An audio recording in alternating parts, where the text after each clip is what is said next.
ഞങ്ങളുടെ ഒരു മോർണിംഗ് റൊട്ടീനാണിത്. ഇല്ലാപ്പികൾ ഒരാളെ ഞാൻ കുളിപ്പിക്കുക, തോർത്തുക, മറ്റാളെ കേൾക്കായും. അങ്ങനെ തോർത്തിക്കൊണ്ടിരുന്നപ്പോൾ ഉമ്മ ഇവിടെ വന്നപ്പോൾ മറന്നു വെച്ചാൽ പോയ ഈ ഒരു തോർത്ത് എൻ്റെ കണ്ണിലൊടുക്കി. ഇങ്ങനെ വന്ന് ക്യാമറ ടച്ച് ചെയ്യുമ്പോൾ ട്രാൻസ്ഫോർമേഷൻ ആവണം എന്നൊക്കെ എനിക്ക് ആഗ്രഹമുണ്ട്. പക്ഷെ അതിന് മുന്നേ ജോൺ ഹോണയുടെ പെട്ടി കൊടുത്ത് ഗില്ലാപ്പിയാളെ വശത്താക്കിയിട്ടുണ്ട്. ടോയ്സ് ആയിട്ട് ഇനി ബാക്കി അതിലൊന്നും ഇല്ലെങ്കിലും പാർട്സ് വെച്ച് അവർ കളിച്ചോളൂ. ആ ഒരു സമയം കൊണ്ട് നമുക്ക് ഈ തോർത്തിൻ്റെ ചായ മാറ്റാം. ഗില്ലാപ്പികൾക്ക് ആയതുകൊണ്ട് തന്നെ എല്ലാം 2 പീസ് വെച്ച് ഒപ്പിക്കണമല്ലോ, അതിൻ്റെ ഒരു ആലോചനയിലാണ് ഞാൻ. തയ്യൽ ശരിക്കും ഒരു ആവാഹനമാണ്. ഇല്ലാത്ത മോഡലിനൊക്കെ ഞാൻ മനസ്സിലേക്ക് ആവാഹിച്ച് ഞാൻ പണി തുടങ്ങിയിട്ടുണ്ട്. 2 മടക്കിയിട്ട് തോർത്തിനെ വീണ്ടും 4 ആക്കി ഇതുപോലെ മാർക്ക് ചെയ്തെടുക്കണം. തോക്കിൻ്റെ അവിടം വരെ മാർക്ക് ചെയ്തിട്ട് പിന്നെ അങ്ങോട്ട് ഒരു പാരലായിട്ടൊന്ന് വരക്കണം കേട്ടോ.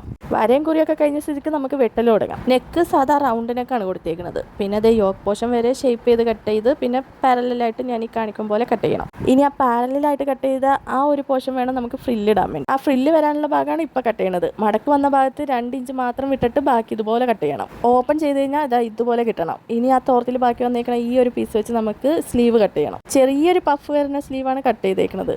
ഡീറ്റെയിലിങ്ങിനായിട്ട് ഈ ഒരു വൈറ്റ് ലേസ് കൊടുത്തിട്ട് അങ്ങനെ കട്ടിങ് എല്ലാം കഴിഞ്ഞ സ്ഥിതിക്ക് നമുക്ക് സ്റ്റിച്ചിങ് തുടങ്ങാം. ഉമ്മ ഇവിടെ നിൽക്കാൻ വന്നപ്പോൾ മറന്നു വെച്ചിട്ട് പോയതാട്ടോ. മറന്നു വെച്ച സ്ഥിതിക്ക് ഇത് കുഞ്ഞി കൊടുത്തേക്കെന്നാണ് ഉമ്മ പറഞ്ഞത്. ഇനി ഇത് കാണുമ്പോൾ എന്താവോ. എല്ലാം കഴിഞ്ഞ് തോർത്തിൽ ബാക്കി വന്നേക്കുന്നത് ഈ ഒരു പീസ് മാത്രമാണ്. ഇതുകൊണ്ട് ഇനി ഒന്നും ചെയ്യാൻ പറ്റാത്ത കാരണം അത് കളഞ്ഞു. ഇനി ബാക്കിൽ ഇതുപോലത്തെ പ്രസ് ബട്ടൺ കൂടി പിടിപ്പിച്ച് കഴിഞ്ഞാൽ നമ്മുടെ പണി കഴിയും. കഴിഞ്ഞിട്ടില്ല, എൻ്റെ കയ്യിലുണ്ടായിരുന്ന 2 തരം ബട്ടൺസ് ഞാൻ വെച്ച് നോക്കി. ഇതും ബ്ലാക്കും. പക്ഷേ ഏതാ ചേരുന്നതെന്ന് കമൻറ്റ് ചെയ്യണം. ഞാൻ ഏതാ വെച്ചെന്നുള്ള ഫൈനൽ റിസൾട്ട് കാണാം.